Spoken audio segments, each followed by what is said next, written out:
But how will these overnight cues impact our own market? We have a research team joining us. It is our Power Prep segment. They will tell us all about the market cues, the stocks that are likely to be in the news, and the action from the F&O space as well. Hey guys, a very good morning to all of you.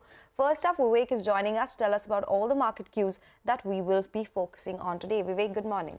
Well, good morning. Finally, after quite a few trading sessions, we are actually starting off today's note most likely on a strong footing on the back of very strong global handover. And, this is something that's built of a positive surprise given the fact that, last couple of trading sessions, in fact, even last week, you actually saw quite a few sessions where the handover was quite weak.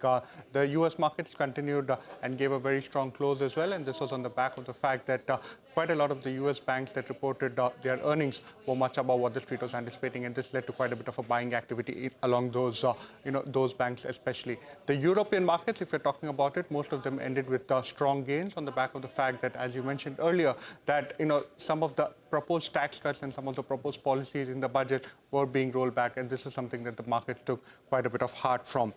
Coming to gold prices, especially, they closed higher by 1%, and this was after the gold price actually saw a significant multi-month low, and this was on the back of the fact that both the US dollar as well as yield actually eased off quite significantly from their recent highs. When you're talking about crude prices, fortunately, you actually saw crude prices ending largely unchanged, however, with a slight positive bias. Coming closer to Indian markets and what exactly will drive, of course, the whole host of results that we saw, especially some of the larger NBFCs yesterday, and today some important earnings as well, that will come in. You're talking about L&T Tech, KPIT Tech, ICICI Lombard, Polycab and Tatacom, all of which would be declaring their results today. And finally, Asian markets, when you're talking about it, are started off today's trading session on a very strong footing, and SGX Nifty is indicating a strong gap-up start as far as the Indian markets are concerned.